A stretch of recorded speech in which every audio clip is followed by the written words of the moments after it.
어떤 사람이나 혹은 어떤 공동체에 어려움이 없는 곳은 없습니다.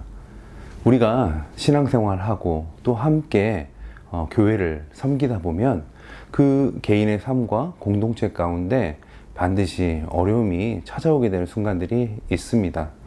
그때에 우리가 하나님의 은혜와 지혜를 통해서 어떻게 그 문제들을 해결하는가 하는 것이 우리에게는 중요한 문제일 것입니다.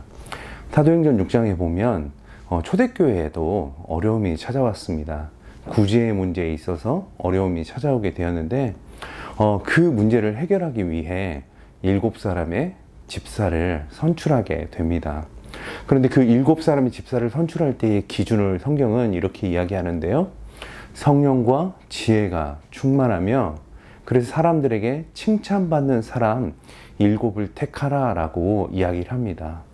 성령이 충만하다는 것은 초대교회를 세워갈 때에 하나님 앞에 기도하며 하나님께서 그들의 삶 가운데 역사하시는 것을 경험한 사람들을 의미할 것입니다.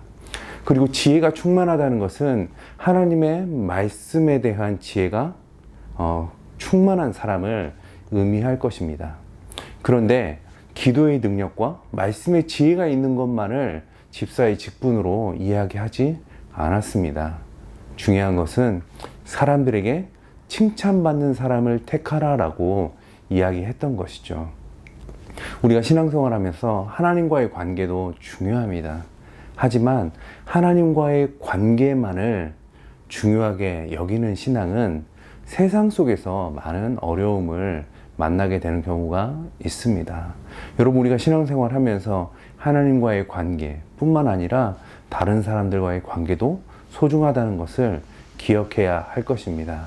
그래서 하나님을 사랑하고 하나님을 신뢰하고 의지하는 믿음으로 정말 충성스럽게 신앙생활 하는 것도 중요하고, 동시에 내 이웃을 내 몸과 같이 사랑하라 말씀하신 그 예수님의 말씀을 기억하며 이웃을 사랑하고 섬기는 것이 참으로 중요할 것입니다.